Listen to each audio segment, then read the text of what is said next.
अभिवादन स्वीकार कीजिए ब्रजेश मिश्रा का और आप देखना शुरू कर चुके हैं द डिबेट। बहनों भाइयों, पाकिस्तान को उसके घर में घुसकर धूल चटाने वाली भारतीय सेना, जिस पर हम सब बहुत गर्व करते हैं, आज भारत सरकार ने एक स्टेटमेंट भी जारी किया जिसमें बताया कि 90 मिनट नहीं सिर्फ 23 मिनट के समय के भीतर भारतीय सेनाओं ने पाकिस्तान के 8 एयरबेस और उसके लॉजिस्टिक हब्स और वेपनरी सिस्टम पर ज़बरदस्त अटैक करके उत्तर से लेकर दक्षिण पाकिस्तान तक जो तबाही मचाई कि पूरी दुनिया भारत की मिलिट्री कैपेबिलिटी का लोहा मानती है। बहनों भाइयों, भारत ने अब अपनी नई रक्षा नीति घोषित की है।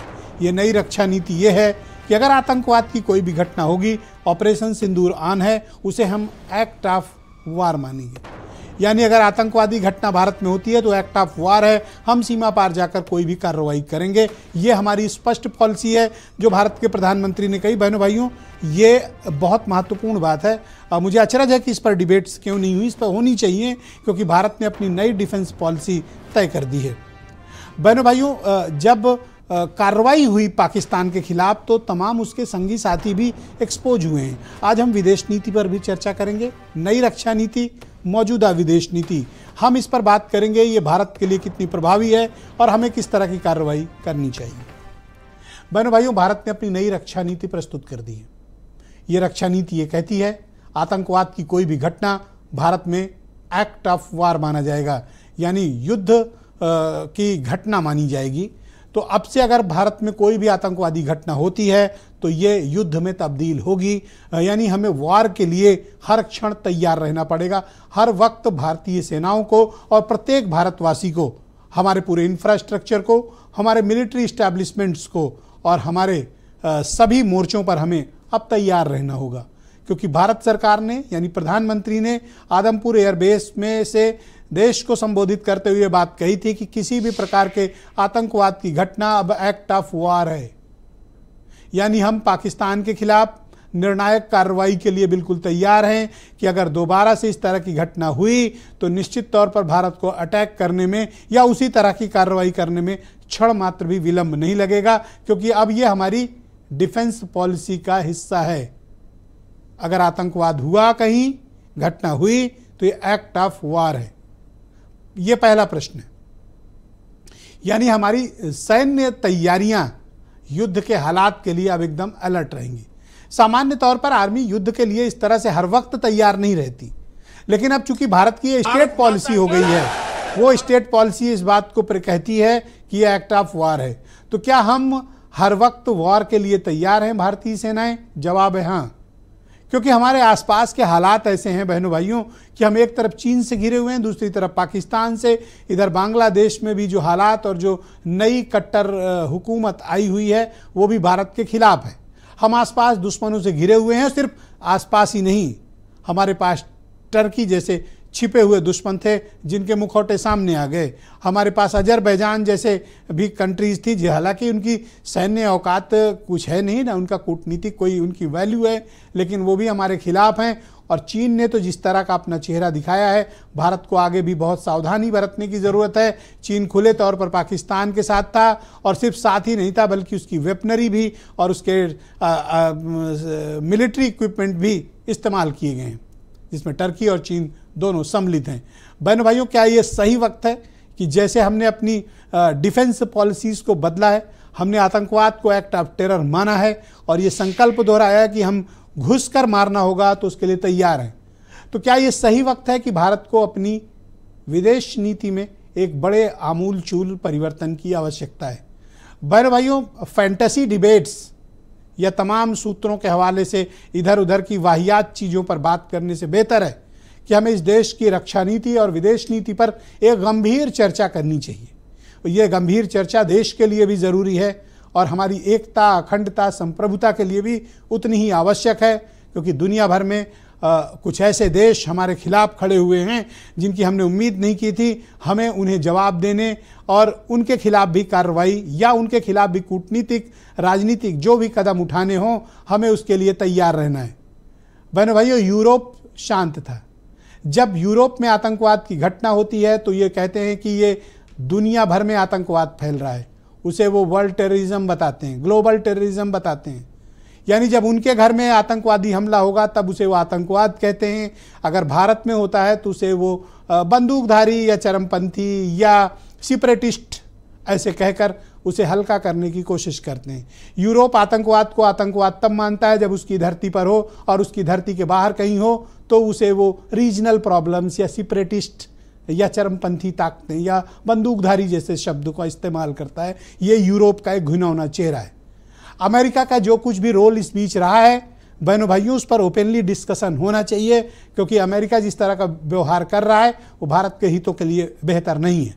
हमें उसके बारे में चर्चा, चिंतन और पॉलिसीज़ में भी हमें उसे अपने रिफ्लेक्ट करना चाहिए। तुर्की का जो रोल था, हमने उसे फ्रेंडशिप की कोशिशें की। उनके यहाँ जब बहुत बड़ा भूकंप आया, आधा तुर्की बर्बाद हो गया था, तब भारत ही वो पहला देश था जिसने मदद भेजी थी। लेकिन कुछ लोगों को मदद हजम नहीं होती है। एक हमारे यहाँ कहावत है कि किसी एक एनिमल को घी हजम नहीं होता है, शायद टर्की के साथ ऐसा ही होगा। अजरबैजान जैसा एक कमज़ोर मुल्क जिसके पास न सैन्य ताकत है, न सामरिक ताकतें हैं, न राजनीतिक स्थिति है, वो फिर भी हमारे खिलाफ खड़ा रहा। और चीन ने तो स्पष्ट बयान दिया कि वो पाकिस्तान के साथ है। तो क्या पाकिस्तान को इस बात का हक चीन देना चाहता है कि हमारे यहाँ वो आतंकवादी घटनाएं करें, निर्दोषों को मारें, हमारे यहाँ खून बहाए? क्या चीन की ये स्टेट पॉलिसी है कि वो किसी भी दूसरे देश में आतंकवादी घटनाओं को वो उचित मानता है? अगर चीन के भीतर ये घटना होती तो वो उसे क्या मानता? क्या वो आतंकवाद नहीं था? ये चीन का दोहरा रवैया, ये हमारे साथ खिलाफत, बहनों भाइयों, ये गंभीर विषय है। इस देश की विदेश नीति, रक्षा नीति और युद्ध, यह कोई राजनीतिक बहसबाजी का विषय नहीं है, यह गंभीर चिंतन का विषय है। हमारी मीडिया को भी, बुद्धिजीवी वर्ग को भी, आम लोगों को भी, सत्तारूढ़ दल हों, प्रतिपक्ष हों, हमारी संस्थाएं हों, हमारे डिप्लोमेट्स हों, हमारे मिलिट्री एक्सपर्ट्स हों, इन सब को गंभीर चिंतन करके इस पर एक सोल्यूशन पर पहुंचने की ज़रूरत है। क्योंकि आज भारत जिस मुहाने पर खड़ा है, हमें निर्णायक कार्रवाई की ज़रूरत है, क्योंकि हमारी प्रगति, हमारी अर्थव्यवस्था, हमारे अचीवमेंट्स ये दुनिया के कुछ मुल्कों को बहुत परेशान कर रहे हैं और वो हमें अस्थिर करने की कोशिशें कर रहे हैं। बहनों भाइयों, असली दुश्मन को पहचानने की ज़रूरत है, बजाय हमें आपस में लड़ने के सांप्रदायिक आधार पर या राजनीतिक आधार पर या वैचारिक आधार पर। हमारा दुश्मन एक है, ये बात आप सबको ध्यान रखने की ज़रूरत है। कुछ बयान सुने आप, फिर आज की डिबेट को हम आगे बढ़ाएंगे। कंट्रीज ने जो पाकिस्तान को सपोर्ट करा है, जिसमें अजरबैजान और टर्की हैं, इनके अगेंस्ट हमारी पूरी इंडस्ट्री ने बाइकॉट अपील करी है। 6000 करोड़ के करीब हमारा जो फॉरेन एक्सचेंज हम खर्चते हैं इन देशों पे, ये हमारा बचेगा।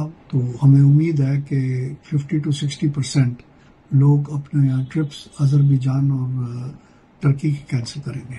जहाँ तक चीन का ताल्लुक है, चीन के 3 जो हैं ऐप्स जो हैं उनको बैन कर दिया है।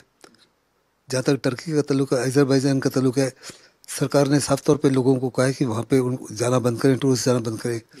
टर्की की इकॉनमी गिर रही है, अजरबैजान की इकॉनमी गिर रही है, बहुत बड़े पैमाने पर उनकी इकॉनमी जो है टूरिस्ट के ऊपर डिपेंडेंट है। ऐसे में अगर टूरिस्ट हिंदुस्तान से नहीं जाएंगे तो उनका वही हाल होगा जो मालदीव का हुआ था। पाकिस्तान को मदद करने के लिए 3 देश बड़ी सीधी तरह खड़े हुए थे, एक चीन, एक तुर्की और एक अजरबैजान। भारत की बरखिलाफी बढ़ती जा रही है।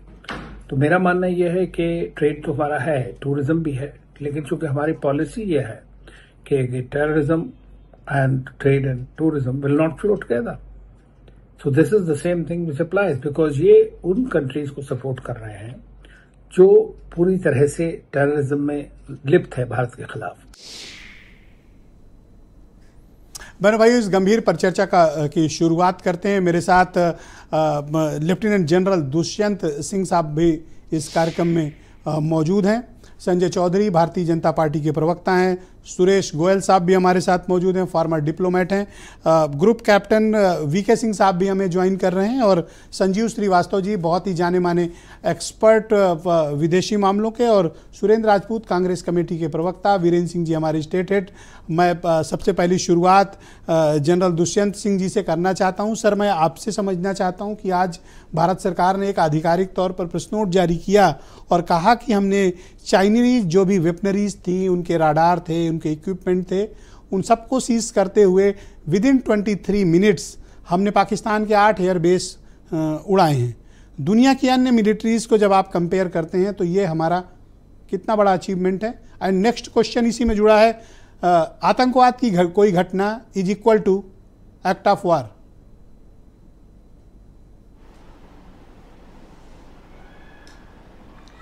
देखिए ब्रिजेश जी, सबसे पहले आपके दोनों सवालों का जवाब मैं इस बात से देना चाहूँगा कि जो हमारी देश की जो सेनाएं हैं, जो न्यू एज ऑफ वॉरफेयर है, यानी कि जो वॉरफेयर की जो नई तकनीक शुरू हुई है जो कि टेक्नोलॉजी से रिलेटेड है, इसमें चाइना अपने आप को काफ़ी आगे मानता था। वो ऐसा समझता था कि चाइना जो है टेक्नोलॉजी में कुछ क्षेत्रों में अमेरिका से भी आगे है।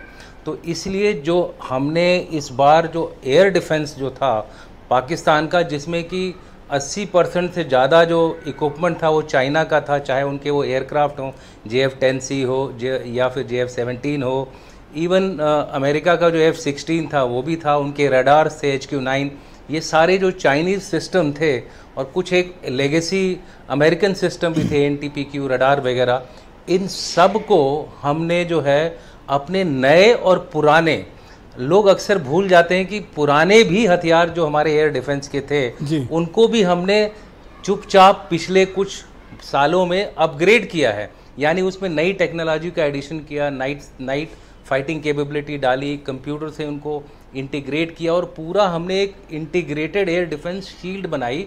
और उस शील्ड को जैसे बोलते हैं कि अगर दुश्मन का कोई मिसाइल या ड्रोन या एयरक्राफ्ट हमारे अंदर हमला करने की कोशिश कर रहा था, तो अगर उसको एक शील्ड से बच जाता है तो दूसरे लेयर से मारा जाता था और आखिरी में टारगेट एंड तक हमारे पास मारने के लिए हथियार थे।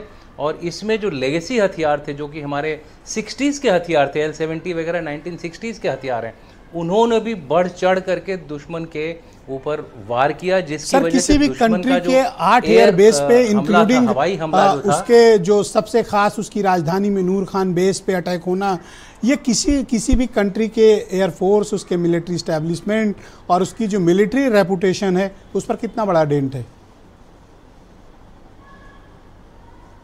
देखिए ये तो एक तरह से आपके हमने उनके सीने पे वार किया। और यही नहीं, जहां हमने वार किया, जहां हमने उनके ऊपर चोट पहुंचाई, चाहे वो नूर खान हो, चाहे वो सरगोदा हो या रहीम यार खान हो, और भी जितने भी रहीम यार खान हो, सकोर हो, सकर हो, बहुत सारे जो एयरफील्ड से, इनफैक्ट हमने उनकी सारी एयरफील्ड स्कार्डू से शुरू किया और नीचे हम दक्षिण तक गए हैं, हर एयरफील्ड को हमने बर्बाद किया है। और एयरफील्ड्स के अलावा, हाँ भुलारी पे मारा, एयरफील्ड से ज़्यादा जो उनके रडार सिस्टम है, जिसकी वजह से हमारे जो उसको बर्बाद करने से हमारी मिसाइल्स बिना किसी रोक टोक करके अपने टारगेट्स पर गई और सूक्ष्म से सूक्ष्म, यानी कि छोटे से छोटे टारगेट को भी 1 मीटर से 3 मीटर के दायरे वाले टारगेट को भी हमने भेदा और उसको मारा और बुरी तरह से बर्बाद किया। मैं कहूँगा पाकिस्तान के एयर डिफेंस की कमर तोड़ दी हमने। नेक्स्ट क्वेश्चन जिस पर पूरा देश ये जानना चाहता है, प्रधानमंत्री ने ऐलान किया कि आतंकवाद की कोई भी घटना एक्ट ऑफ वार। मैं अपनी डिबेट में भी इस चीज़ को बार बार इस पर फोकस कर रहा हूँ। क्या मिलिट्री हर टाइम वार के लिए तैयार रहेगी सर? देखिए, एक्ट ऑफ वॉर, टेररिज्म अगर एक्ट ऑफ वॉर डिक्लेयर हुआ है, ये तो बहुत पहले ही हो जाना चाहिए था मेरे हिसाब से। एक्ट ऑफ वॉर का मतलब होता है कि जरूरी नहीं कि हमारी फौज हमेशा 24/7 बिल्कुल ही फ्रंट लाइन पे रहे, नहीं, हमारे प्रोसीजर्स ऐसे होने चाहिए कि कम से कम वक्त में हम या तो आने वाले खतरे को नकार दें, या फिर अगर खतरा कोई आ भी गया है गलती से, उसको हम तुरंत ख़त्म कर सकें। तो ये हमें समझना पड़ेगा। ये नहीं है कि परमानेंटली ही हम लोग फ्रंट पे डिप्लॉयड रहेंगे। हमारा एक प्रोसीजर बनेगा इस तरह का, ताकि हम उसको, जो हमारा खतरा हमारे ऊपर अगर आता है, प्रोएक्टिवली, यानी अब हमारा डिफेंस एसओपी ये रहेगा कि terrorism is equal to act of war, और हम अपने समय पर अपनी चुने हुए स्थान पर जवाब देंगे। ये सही है? इसमें मैं तीन चार चीजें आप लोगों को बताना चाहता हूं, वो आप लोग ध्यान से सुनिए।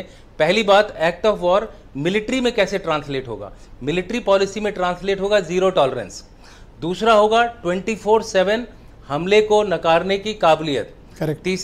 तीसरा जो फैक्टर होगा, हमारा कंटिन्यूअस टेक्नोलॉजिकल अपग्रेड और अपने ह्यूमन रिसोर्स यानी हमारी जो सेनाएं हैं उनको नई टेक्नोलॉजी से लगातार अपग्रेड करते रहना। मैंने यह बार बार बोला है अपने कई सारे चैनल्स पे कि ये ज़रूरी है कि टेक्नोलॉजी से ज़्यादा ज़रूरी है जो उसके पीछे का आदमी है वो पूरी तरह से। आपको याद होगा 65 में सेवर जेट्स वगैरह आए थे, हमने उनको भी मुंह तोड़ जवाब दिया था।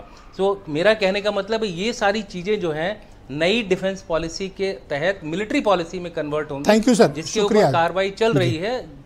जैसा कि हम बताते हैं नेशनल सिक्योरिटी से मिलिट्री सिक्योरिटी बनती है। शुक्रिया sir, please continue with us sir. मैं इस डिबेट को आगे बढ़ाना चाहता हूं। मेरे साथ फॉर्मर डिप्लोमेट सुरेश गोयल साहब दिल्ली से हमें ज्वाइन कर रहे हैं। गोयल साहब, बहुत शुक्रिया और धन्यवाद आपका। ये क्या हमारी नई रक्षा नीति है कि आतंकवाद एक्ट ऑफ वॉर है? और दूसरा जो महत्वपूर्ण विषय जो मैं आपसे समझना चाहता हूँ कि ये टर्की हो या अजरबैजान हो या चाइना सरप्राइजिंगली हमारे खिलाफ अचानक खड़े हो गए, क्यों? देखिए, पहले तो आपने जो कहा कि ये टर्की, अजरबैजान, चाइना अचानक हमारे खिलाफ खड़े हो गए, तो अचानक का मतलब मैं समझ नहीं पाया यहाँ पर। क्योंकि जो भी टर्की की फॉरेन पॉलिसी को या अजरबैजान को फॉलो कर रहा है और जो चाइना की पॉलिसी को जानता है, हम जानते हैं 62 में वॉर चाइना के साथ में हुई थी। हम जानते हैं कि 62 के बाद में चाइना से हमारे संबंध अच्छे रहे हैं, बीच में खटास आई है, दिक्कतें रही हैं। लेकिन आपको मालूम है कि गलवान भी चाइना के साथ में हुआ है। आपको मालूम है कि चाइना का क्लेम है हमारे यहाँ, जो अरुणाचल प्रदेश की टेरिटरी है उस पर क्लेम है उसका। तो चाइना से हमारे संबंध अचानक खराब हो गए, ये तो मैं नहीं समझ पा रहा हूं। टर्की की बात करें, टर्की ओआईसी, टर्की और अजरबैजान दोनों ही ओआईसी में हमेशा उन्होंने हमारे खिलाफ वोट किया है। टर्की ने हमेशा, जहां तक इंडिया और पाकिस्तान का सवाल आया है, या अजरबैजान ने भी हमेशा पाकिस्तान का साथ दिया है। ये क्योंकि अजरबैजान टर्की के ऊपर डिपेंडेंट है और टर्की की एक एम्बिशन रही है, महत्वाकांक्षा है, पॉलिसी रही है कि एक खलीफा बनना चाहते हैं वो उस एरिया के लिए। जो पहले खलीफा थे, आपको याद होगा कि टर्की की जो हिस्ट्री रही है, तो उनके मन में जो एक हिस्टोरिकल महत्वाकांक्षा है वो खत्म नहीं हुई। मतलब एर्डोगान जो है ये उस्मानिया सल्तनत के सुल्तान बनना चाहते हैं जी। तो उसलिए ये अचानक की बात नहीं है, शुरू से ही इनका रवैया ऐसा रहा है हमने। लेकिन देखिए, अगर कुछ देशों के साथ में हमारे जो संबंध है बहुत खराब होते हैं तो उनसे हम जो है एक नॉर्मल बातचीत कर ही नहीं पाते हैं। लेकिन अगर देखें अभी हाल के वाक़े को देखें तो भारत और पाकिस्तान के मामले में जब भारत ने 8 हमले किए, उस टाइम पर आप ये बताइए कि किस मुल्क ने साफ साफ कहा कि जो हमले हुए हैं ये पाकिस्तान की गलती से हुए हैं? किसी ने नहीं कहा। एक इजराइल के अलावा और सोवियत रशियन फेडरेशन ने हमारा साफ साफ कहा, लेकिन ना तो यूएसए ने कहा, ना किसी यूरोपियन देश ने कहा। सबने हमेशा भारत और पाकिस्तान को बराबर में रख के करा। तो इसका मतलब ये नहीं है कि हम हर एक देश से अपने संबंध तोड़ लेंगे। सर, मेरे दो कंसर्न, बड़े डीप कंसर्न है। मैं सोशल मीडिया के उस पर बायकॉट पे नहीं जाना चाहता। मैं 2-3 प्रश्न है मेरे। पहला प्रश्न तो ये है कि पाकिस्तान ने हम पर हमले के लिए जो वेपनरी इस्तेमाल की, सैन्य साजो सामान इस्तेमाल किए, वो या तो चाइनीज़ थे या टर्की थे। कंसर्न इसलिए क्योंकि उन देशों ने राजनयिक रूप से भी और मिलिट्री तौर पर भी पाकिस्तान की मदद की, हमारे एनिमी कंट्री की मदद की। ये हमारे लिए चिंता का विषय है, प्रश्न नंबर 1। दूसरा, यूनाइटेड स्टेट की अनावश्यक दखलंदाजी, उनके बयानात, ये हमारे जो बायलैटरल रिलेशंस रहे हैं या हमारा जो शिमला एग्रीमेंट है या हमारा जो कमिटमेंट है, जो रीजनल कमिटमेंट साउथ एशिया में है, उसको प्रभावित करता है sir. It's a serious issue. जी, मैं आप जवाब दूं आपकी बात? Yes please go ahead sir. जी, मैं पहले बात आता हूं अमेरिका की, यूएसए की। देखिए, दिक्कत यह है कि यूएसए के साथ में विद एक्सेप्शन ऑफ 4-5 साल यूएसए ने कभी भारत और पाकिस्तान की प्रॉब्लम को आतंकवाद के नजरिए से नहीं देखा। उनके नजरिए में भारत और पाकिस्तान की प्रॉब्लम हमेशा कश्मीर की प्रॉब्लम रही है। एक मौका था अराउंड 2004-2005, खासतौर पर ये वर्ल्ड ट्रेड सेंटर के बाद में, जब उन्होंने जाना कि पाकिस्तान आतंकवाद का सोर्स बन चुका है, आतंकवाद का जरिया है, और तब उन्होंने भारत का साथ देना शुरू किया। अभी भी, इस बार भी ट्रंप ने जहां कहा मोदी, भारत और पाकिस्तान के लीडर दोनों ही मेरे दोस्त हैं, बराबरी में लाके खड़ा कर दिया। तो हम अमेरिका को बोल सकते हैं कि देखिए, अगर आपको पाकिस्तान इतना ही पसंद है तो जो ट्रेड आप भारत से बढ़ाना चाहते हैं आप पाकिस्तान को बढ़ाइए। देखिए पाकिस्तान क्या कर सकता है, क्या नहीं कर सकता है। बास्केट कैसे, ना तो खाने को दाने हैं ना कुछ है, आप ट्रेड बढ़ाइए उनसे, देखिए क्या होगा। वो समझ जाएंगे कि पाकिस्तान की लिमिटेशन से। लेकिन हम जो है इस तरह से बात नहीं कर सकते हैं, लेकिन हम उनको हिंट दे सकते हैं कि ठीक है, हम भी बातचीत करना चाहते हैं, लेकिन पहले आतंकवाद को खत्म करें, उसके बाद बातचीत। क्या आप ये मानते हैं कि हमें अपने विदेश नीति में अब परिवर्तन की आवश्यकता है, क्योंकि वर्ल्ड ऑर्डर बड़ी तेजी से बदला है? देखिए, विदेश नीति किसी भी देश की एक मैक्रो लेवल पर तो सेम होती है कि जैसे स्ट्रेटेजिक ऑटोनॉमी की बात करते हैं हम, जो प्रिंसिपल्स हैं वो कांस्टेंट रहेंगे, लेकिन देशों से जो संबंध हैं वो हमेशा फ्लक्स में रहते हैं, चेंज होते रहते हैं। आप अमेरिका से जो हमारे संबंध आज हैं वो 10 साल पहले नहीं थे, 15 साल पहले नहीं थे। रशियन फेडरेशन से जो हमारे संबंध है उसमें भी बदलाव आया है। तो बदलाव हमेशा आएगा और आता रहेगा, उसमें हमें ये सोचने की आवश्यकता नहीं है कि हम बदल नहीं सकते हैं। तो टर्की और अजरबैजान के हाल में भी अगर हमको ये लगता है कि वो हमारे जो स्ट्रेटेजिक इंटरेस्ट हैं, सिक्योरिटी के खिलाफ है, तो बिल्कुल बदलाव आना चाहिए। Thank you sir, please continue with us sir. हम लोग सेकंड राउंड में और भी फॉरेन पॉलिसी के बारे में आपसे काफ़ी गंभीर सवाल है मेरे पास, हम उन्हें भी आगे बढ़ाएंगे। मेरे साथ former group captain VK Singh साहब मौजूद हैं, बहुत ही जाने माने डिफेंस एक्सपर्ट हैं। सिंह साहब, बहुत शुक्रिया आपका हमारे साथ जुड़ने के लिए, हमारे दर्शकों को समय देने के लिए। मैं आपसे जानना चाहता हूं कि जो कैपेबिलिटी हमारी एयरफोर्स मिलिट्री ने पाकिस्तान के अगेंस्ट दिखाई, उसका आकलन आप किस तरह से करते हैं और इसका इम्पैक्ट क्या रहा, स्पेशली साउथ एशिया में, और वर्ल्ड लेवल पर हम किस तरह का प्रभाव छोड़ पाए? नमस्कार। सबसे पहले धन्यवाद मुझे इस चर्चा में आमंत्रित करने के लिए। तो सबसे पहले मैं कुछ बातें रखना चाहूँगा दर्शकों के लिए। आकलन की बात जहाँ तक है, ऑपरेशन सिंदूर की प्लानिंग और एग्जीक्यूशन दोनों को फुल मार्क्स दिया जा सकता है, इसमें कोई शक नहीं है, दो राय नहीं है। इससे इसका प्रभाव जो है वो अब देखने को मिल रहा है और आगे भी देखने को मिलेगा जी। ये ऑपरेशन सिंदूर होने के बाद जो नीति का ऐलान किया गया है कि terrorism is equal to act of war, terrorism is equal to act of war, exactly, ये बहुत ही स्ट्रॉन्ग नीति है और स्ट्रॉन्ग मैसेज है। तो इसका क्या इम्प्लीकेशन है, क्या इसका मतलब है? इसका मतलब यह है कि कभी भी कोई टेरर होता है तो उसके बाद जो रिएक्शन होगा वो क्विक रिस्पांस और स्ट्रॉन्ग रिस्पांस होगा।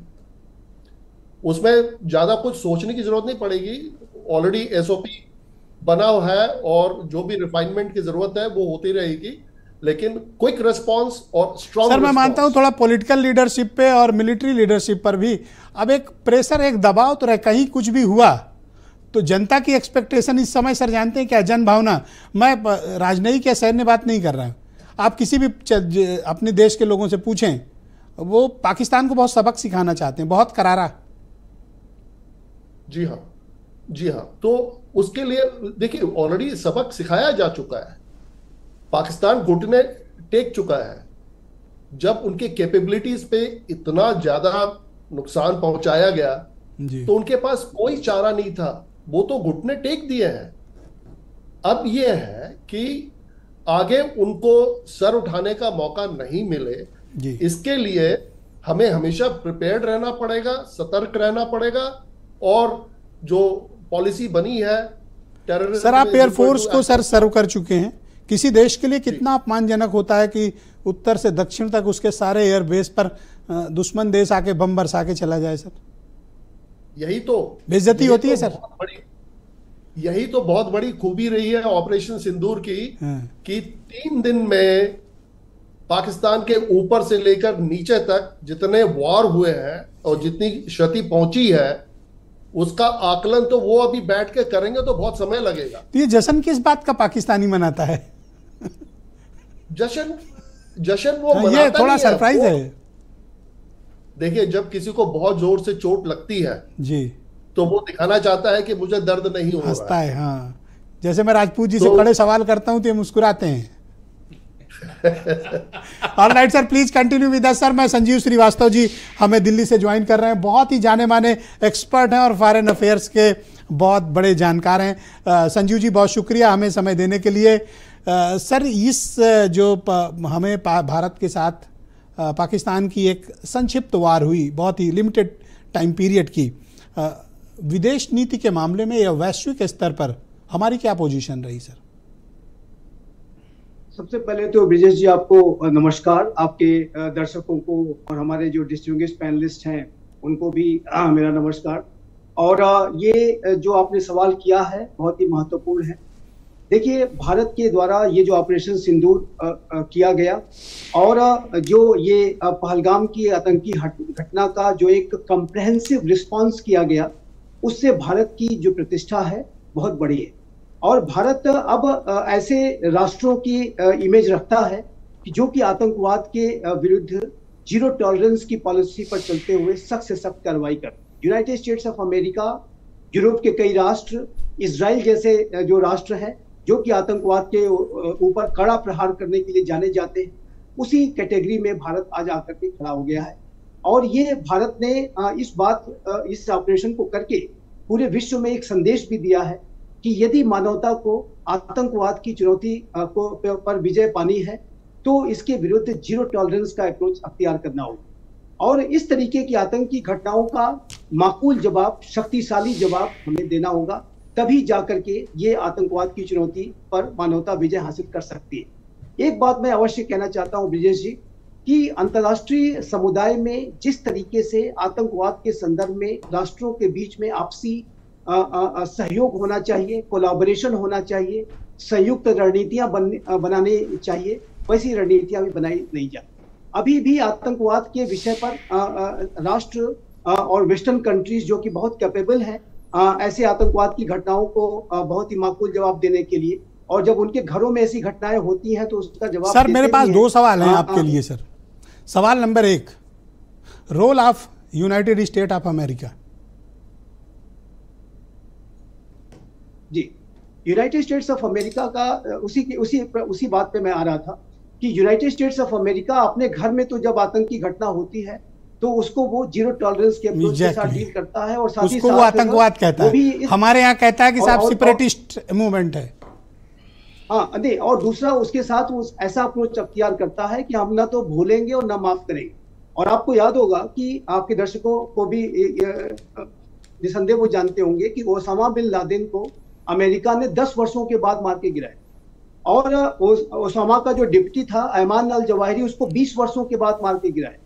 और ऐमान अल जवाहिरी और ओसामा बिन लादेन के बाद एक जो उसका तीसरा बहुत बड़ा शत्रु था अबू बकर अल बगदादी, उसको सीरिया के एक टनल में मार के अमेरिका ने ध्वस्त किया।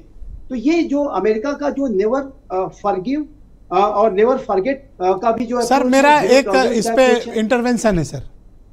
अमेरिका सर अपनी सहूलियत और बिजनेस के लिए काम करता है सर।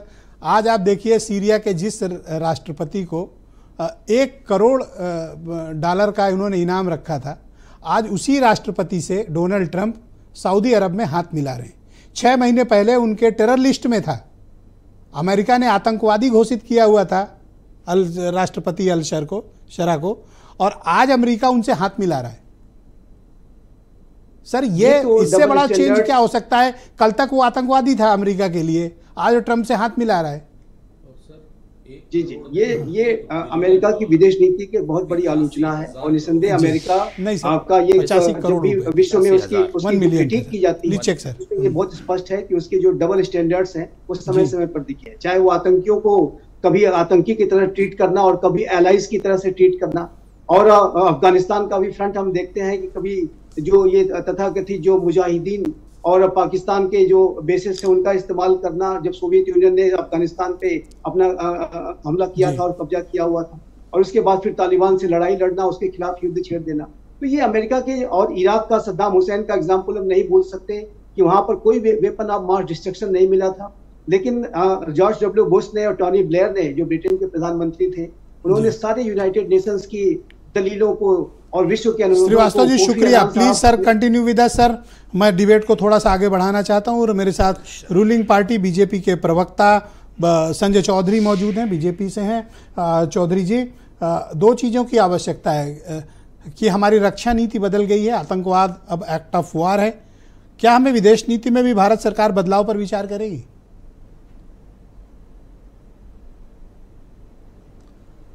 नहीं, निश्चित रूप से सरकार भारत की रक्षा के लिए, भारत की प्रगति के लिए हमेशा खुले मन के साथ और बेहतर करने के लिए तैयार है। और आतंकवाद को लेकर कि आतंकवाद की घटना एक्ट ऑफ वार होगी, ये हमारा नेक्स्ट स्टेप है। ब्रजेश भाई, लगातार भारत की सरकार भारत की रक्षा को लेकर गंभीरता के साथ नए नए आयाम स्थापित कर रहे हैं। आपको याद होगा कि जब चीन की सीमा से लगे हुए स्थानों तक सड़क पहुंचाई जा रही थी, तो ये भारत की रक्षा नीति में एक बहुत बड़ा बदलाव था। पहले चीन से लगी हुई सीमाओं पर रोड इसलिए नहीं बनाई जाती थी कि वहां रोड न पहुंचे, ताकि अगर चीन से कोई आक्रमण होता है तो वो आक्रमण में चीन के लोग भारत में अंदर तक ना पाए। लेकिन भारत ने अपनी सुरक्षा की नीति में परिवर्तन किया और जो भारत का बॉर्डर रोड ऑर्गेनाइजेशन है सेना का, उसने चीन के सीमावर्ती इलाकों तक सड़कों को पहुंचाया और भारत को आक्रामक स्थिति में लाकर खड़ा किया। वैसे ही हम देखते हैं कि इजराइल के साथ भारत ने अपने संबंध स्थापित किए। हमने देखा है लंबे समय से इजराइल की स्वतंत्रता के बाद से, इजराइल के अस्तित्व में आने के बाद से भारत के इजराइल के साथ संबंध नहीं थे। इजराइल दुनिया में अपनी टेक्नोलॉजी के बेस पर डिफेंस के लिए भी और अपने एग्रेशन के लिए भी, अपने आक्रमण के लिए भी जाना जाता है। वो आज मिलिट्री के क्षेत्र में दुनिया का सबसे उन्नत देश है। भारत ने उसके साथ भी संबंध स्थापित किया और वो आज संबंध बहुत अच्छी स्थिति में है। लगातार वो संबंध भारत की सुरक्षा को और अधिक प्रभावी रूप दे रहे हैं। पर सर ऐसा कभी नहीं हुआ कि चाइना इतना वोकल होकर पाकिस्तान के साथ खड़ा नजर आए? टर्की अपने मिलिट्री इक्विपमेंट्स और अपने, जैसा कि टेलीविजन चैनल्स में आज चल भी रहा था कि टर्की के सैनिक भी मौजूद थे पाकिस्तान के भीतर। सर ये पहली बार हुआ है और ये भी पहली बार हुआ है कि यूएस ने इतना एग्रेसिवली इंटरवीन किया। ब्रजेश जी 1971 में 26 बार वीटो किया है चाइना ने भारत के खिलाफ, तो वो हमें याद रखना चाहिए। और इस बार जब यूएन की सिक्योरिटी काउंसिल में आया तब उन्होंने इसका समर्थन किया, एक बात का विरोध किया कि पाकिस्तान का वो जो चरमपंथी संगठन था, आतंकवादी संगठन सर, रेजिडेंस फ्रंट, उसका उल्लेख न किया जाए। चाइना का इसी पर जोर था। लेकिन जो निंदा प्रस्ताव सिक्योरिटी काउंसिल में पास किया, चीन उसके साथ था। रही बात तुर्की की, देखिए इस समय जो विश्व इस्लामिक संगठन है जिसमें दुनिया भर के सारे इस्लामिक मुल्क शामिल हैं, उसमें नेतृत्व को लेकर संघर्ष है। उसका नेतृत्व सऊदी अरब करता है जो सुन्नी देशों का संगठन है। ईरान उनसे अलग है, शिया है। लेकिन तुर्की चाहता है कि उसकी वही भूमिका हो जैसे कि खिलाफत आंदोलन का जिक्र हुआ।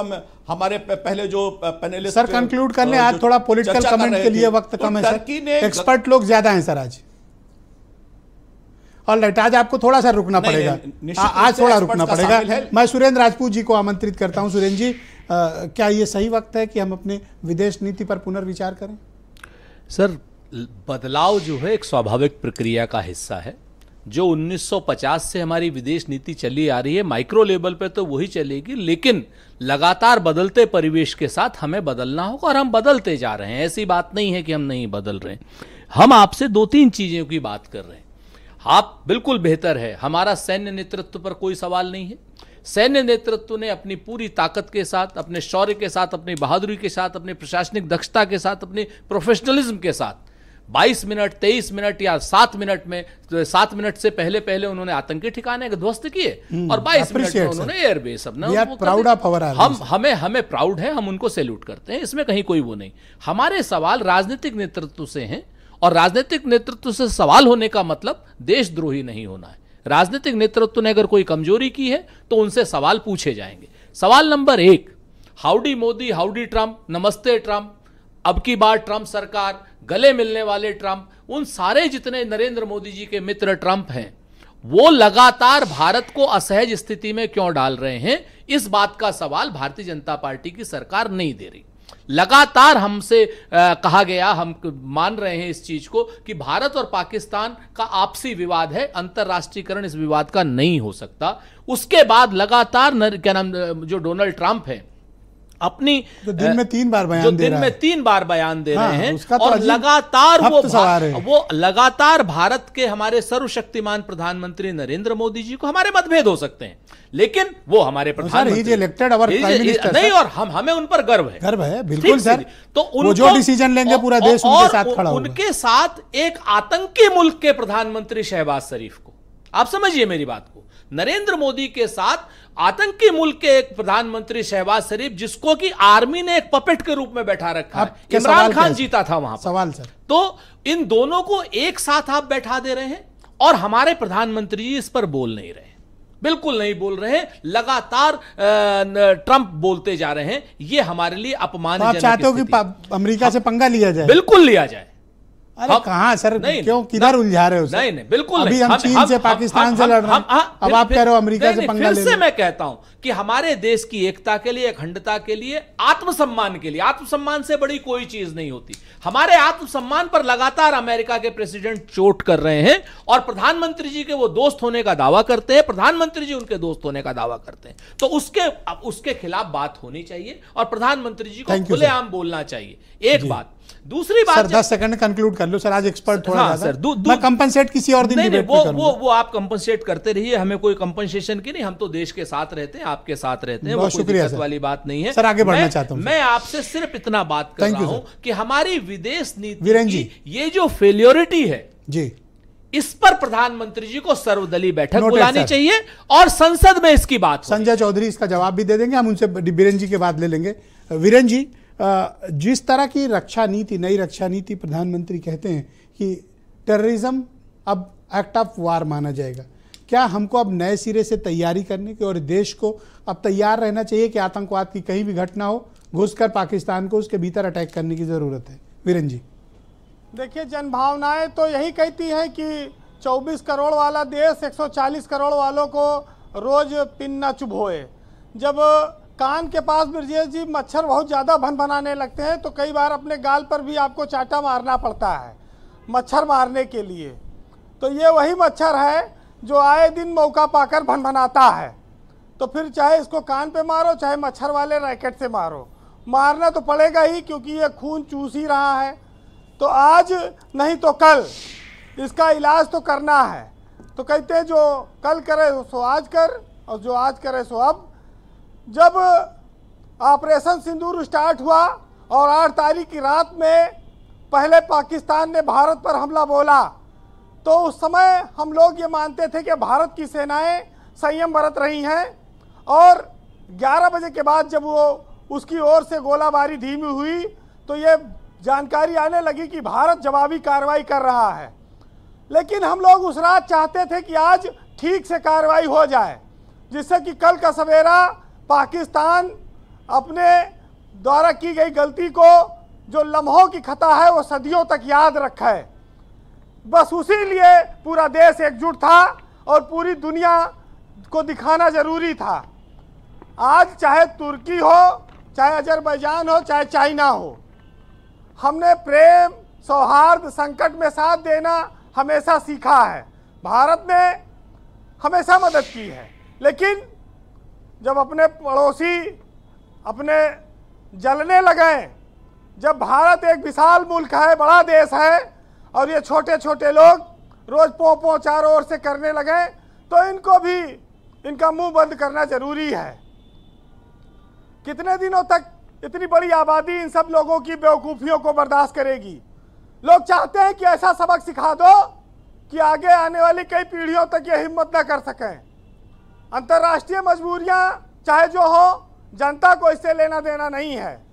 ऑपरेशन सिंदूर को अपने अंजाम तक पहुंचाओ, ये लोग चाहते हैं।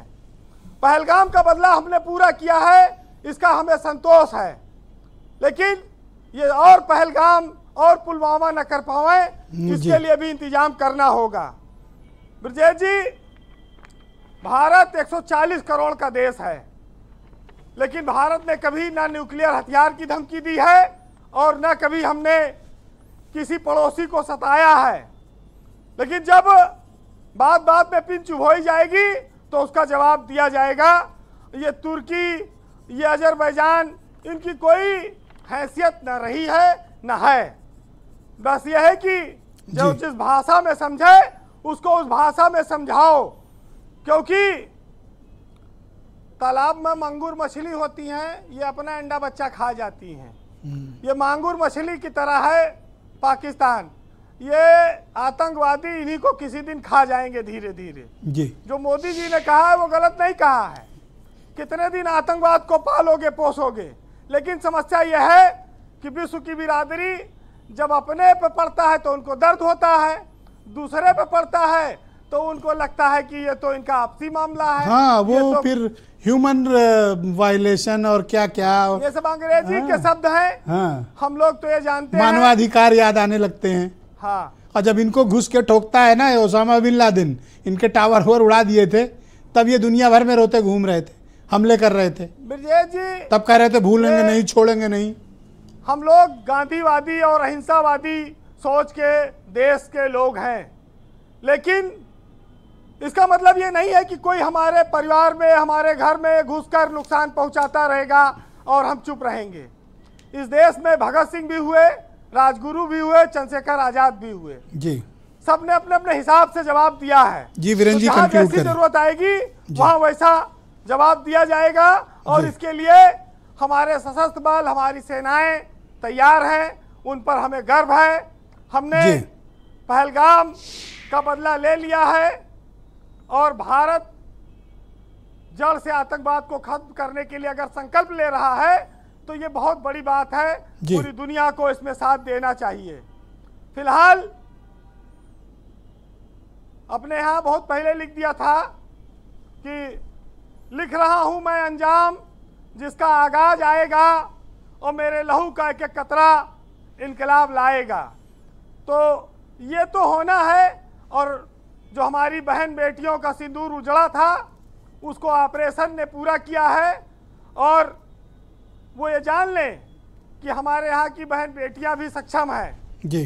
तो ऑपरेशन सिंदूर पर 4 लाइनें हैं, सुनिएगा कि तुम्हारी शक्ल बदलेगी, तुम्हारी सूर बदलेगी, तुम्हारे ख्वाब में पलती 72 हूर बदलेगी, भरोसा फक्र है मुझको 56 इंच पर अपने, मेरे सिंदूर का बदला मेरी सिंदूर बदलेगी। वाह वाह वीरेंद्र जी, शानदार, अप्रिशिएट। बहुत शुक्रिया वीरेंद्र जी, बहुत बहुत धन्यवाद हमारे साथ जुड़ने के लिए और जनता की ओपिनियन को बिंदास टेलीविज़न पर उसी तरह प्रस्तुत करने के लिए। वीरेंद्र जी बहुत ही साहसी और बेबाक पत्रकार हैं, मैं उनकी सराहना करता हूँ। बहुत शुक्रिया। बहनों भाइयों, डिबेट का दूसरा चरण और बड़ा क्विक राउंड है क्योंकि हमारे पास वक्त भी कम है। मैं रुख करता हूँ जनरल दुष्यंत सिंह जी का।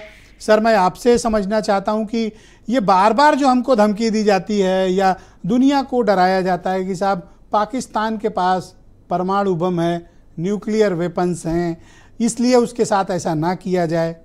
सर, ये ब्लैकमेलिंग तो अब नहीं चलेगी, हमारे प्राइम मिनिस्टर ने तो क्लियर कर दिया, पर ये हमारे लिए कितने बड़े कंसर्न की बात है?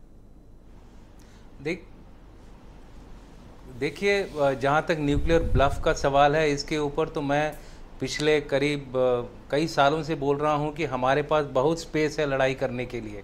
और जहाँ तक मेरा मानना है, न्यूक्लियर ब्लफ धाराशाही हो गया है। जो अभी आप पाकिस्तान में देख रहे हैं, कोई लीक वीक की खबर आ रही है, उससे वो लोग ज़्यादा घबरा रहे हैं, हम नहीं। अगर ऐसा देश जो अपने परमाणु हथियार ही नहीं संभाल सकता ठीक से, उस देश की अंतर्राष्ट्रीय जगत में क्या उसकी वो होगी, इमेज होगी, वो तो सारी दुनिया जानती है। मैं ये बोल रहा हूँ कि फ्यूचर हमारी जो मिलिट्री डॉक्ट्रिन में उसमें हमने अब इस बार लिख दिया है कि nuclear bluff will not be a factor in our response. अब हमारा रिस्पांस की 3-4 चीजें मैं आप लोग सभी को बता देना चाहता हूँ। गरजते हुए बादल बरसते नहीं है। हमारी सेना शांति से काम करती है, लेकिन ऐसा काम करती है ताकि दुनिया को पता चले कि ये काम किसी प्रोफेशनल आर्मी ने किया है। पहली बात, पूरा पाकिस्तान हमारे टारगेट पर है, पहला चीज। दूसरा चीज, ऑप सिंदूर खत्म नहीं हुआ है, स्थगित हुआ है। तीसरा चीज, अगर कोई भी टेरर एक्ट होता है तो पाकिस्तान की सेना अब अलग से नहीं, ये नहीं होगा कि हम खाली आतंकवाद पे, आतंकी ठिकानों पे हमला कर रहे हैं। अब जो जवाब होगा वो पाकिस्तान की सेना पर भी होगा। ये बात हम लोगों ने अपने आप में ही जो डिस्कशन कर रहे हैं उसके हिसाब से हमने ये नीति बनाई है। तो मेरा ये मानना है कि आने वाले समय में हम जो हैं पाकिस्तान के ऊपर ऐसा प्रहार करेंगे। और ये भी बता दूं, ऑपरेशन स्थगित नहीं होने का मतलब होता है कि अगर जो इनके आका हैं यानी कि हाफिज सईद जैसे मोहम्मद के जो असद मजूर हैं, ये अगर अभी भी दिखे ना कहीं तो इनको ठोका जाएगा। वाह, बहुत क्योंकि वो अभी भी घूम रहे हैं जीवित। जहां दिखे हमारे पुराने जितने भी हमले किए उनके जिम्मेवार हैं ये। तो इसलिए मैं बताना चाहता हूं कि ये जो लोग हैं, ये लोग हमारे रडार से बाहर नहीं गए हैं। अगर फ्यूचर में जहां कहीं भी मिलेंगे, जिधर भी मिलेंगे, इनको ठोका जाएगा और शुक्रिया sir. Please continue with us sir. कोई दो राय नहीं जी, है। बहुत शुक्रिया। मैं फॉर्मर कैप्टन इंडियन एयरफोर्स के वीके सिंह साहब हमारे साथ मौजूद हैं। सर, हमने भोलारी में भी अटैक किया जो पाकिस्तान का डीप साउथ है, हमने रहीम यार खान पर भी अटैक किया और हमने नूर खान एयरपोर्ट पर भी, उनके एयरबेस पर अटैक किया जो उनका न्यूक्लियर कमांड सेंटर भी है। मैं आपसे जानना चाहता हूं कि ये F-16 वगैरह रखे थे, ये किस दिन के लिए पाकिस्तान ने रखे थे? क्या डर के छिपा लिए थे?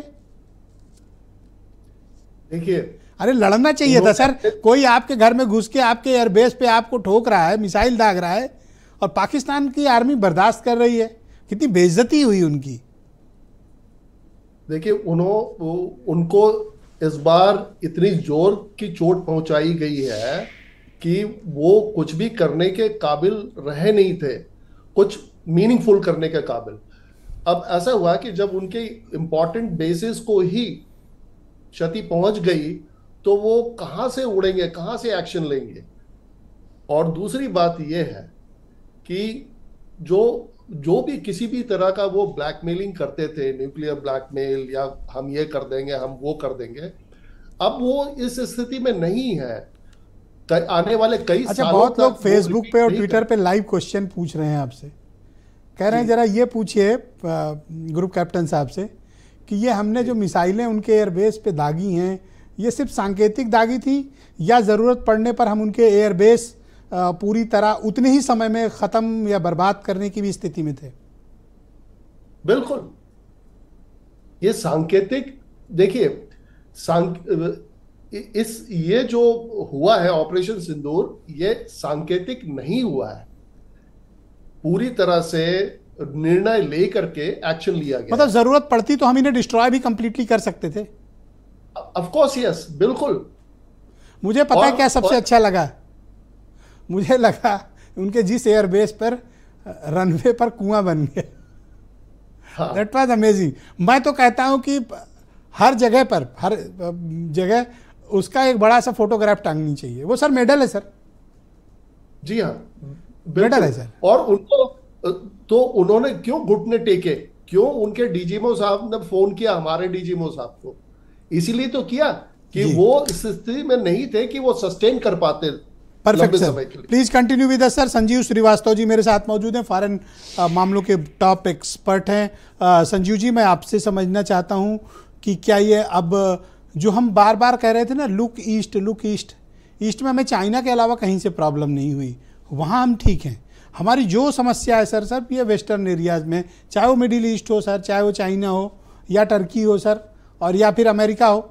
और यूरोप का तो रोल मैं मानता हूँ कि उससे बड़ा तो व्यापारी कोई है नहीं, वो तो अपनी कन्वीनियंस से बोलता है। अगर उसको दर्द है तो कहेगा हाँ दर्द है, आपको दर्द है तो कहेगा कि ये दर्द कहाँ हो रहा है।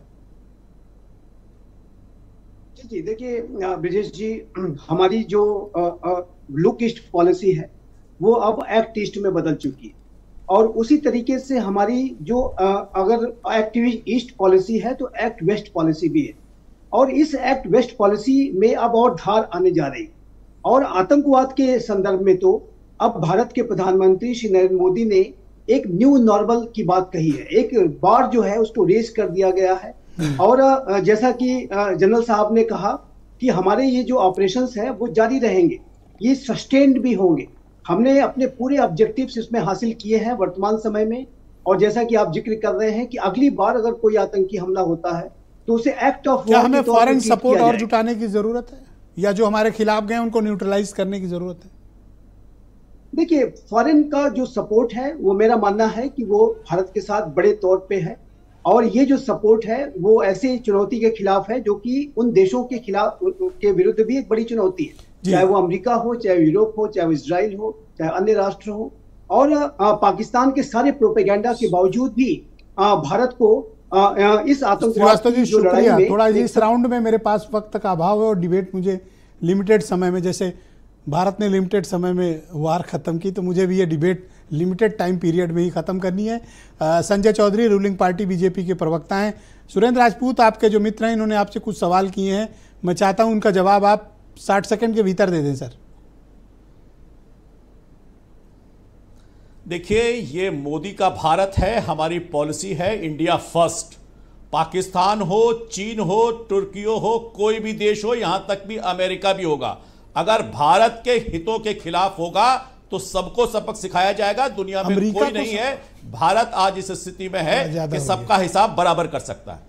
ऑलराइट, राजपूत जी बताइए, करारा जवाब मिला आपको? नहीं, बिल्कुल। हम संजय चौधरी भाई ने तो कहा अमेरिका को भी सबक सिखाएंगे जरूरत पड़ेगी। I appreciate. मैं संजय चौधरी जी को सैल्यूट नमन करिए उनको, सैल्यूट करता हूं, इसमें कोई दो राय नहीं, नो पॉलिटिकल डिफरेंस। लेकिन संजय चौधरी जी की बात को अगर नरेंद्र मोदी जी बोल देंगे या भारत की सरकार बोल देगी तो वो अंतर्राष्ट्रीय स्तर पर यह बात जाएगी। बाकी जो मेरा मन है और संजय चौधरी का या ब्रजेश मिश्रा जी का मन है वो तो बिल्कुल वही है जो हम लोग बोल रहे हैं कि आज की डेट में एक क्या नाम डोनाल्ड ट्रंप नाम का अमेरिका का प्रेसिडेंट जो भारत का बाप बनने की कोशिश कर रहा है वो पाकिस्तान का बाप बने, लेकिन हिंदुस्तान का बाप नहीं बन सकता। हमारा बड़ा स्पष्ट ये मानना है, और संजय चौधरी जी से मेरा अनुरोध है कि अपनी इस बात को नरेंद्र मोदी जी से कहलवा दें। बहुत शुक्रिया, आप सबका बहुत धन्यवाद। मैं पैनल में मौजूद सभी अपने गणमान्य अतिथियों का बहुत आभार प्रकट करता हूं इस कार्यक्रम में मौजूद रहने के लिए, और बहनों भाइयों आप सबका भी शुक्रिया। लेकिन ब्रेक में जाने से पहले एक बड़ा खुलासा मैं करना चाहता हूं कि भारत समाचार भोजपुरी टैलेंट के लिए, भोजपुरी लोक संगीत के लिए एक बहुत ही ज़बरदस्त कार्यक्रम लेकर आने वाला है, जिसका ट्रेलर अभी फौरन बाद हम आपको दिखाने वाले हैं। ये भोजपुरी के इतिहास का सबसे बड़ा टैलेंट शो है जो हम आपके समक्ष प्रस्तुत करने जा रहे हैं। आज इसका हम आपको ट्रेलर दिखाएंगे, लेकिन कब से ये कार्यक्रम दिखाएंगे ये डेट अभी नहीं बताएंगे। इंडियन टेलीविजन के इतिहास में पहली बार मिट्टी की सौंधी खुशबू की बहेगी बयान। फोक संगीत का सबसे बड़ा त्योहार। नमस्कार भारत, मैं लेकर आ गई हूँ एक ऐसा शो जहाँ है इस धरती के धुनों की सुरीली इमारत। कहते हैं सब जिसे फोक भारत। फोक भारत आज स्वरांजलि दे रहा है उन्हें, जो थी भारत की एक ऐसी फोक आवाज जिनके सुरों में बसती थी इस धरती की सौंधी खुशबू। हमारी अपनी स्वर कोकिला पद्म विभूषण स्वर्गीय शारदा सिन्हा। अरे हो ही चाहिए लाले लाले हो लाले हो ही चाहिए लाले लाले हो लाले ले घोड़ा ले हीरो हंडा लगाए बचार डंडा, दिमाग हो गए ठंडा लगाए बचार डंडा।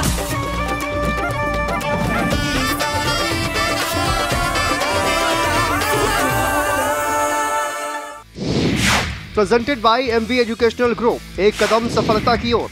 पावर्ड बाय राजेश मसाले, अब आएगा खाने में स्वाद। आरब ग्लोबल ग्रुप, को powered by Nova, RPS college of pharmacy. जल्द आ रहा है भारत समाचार पर।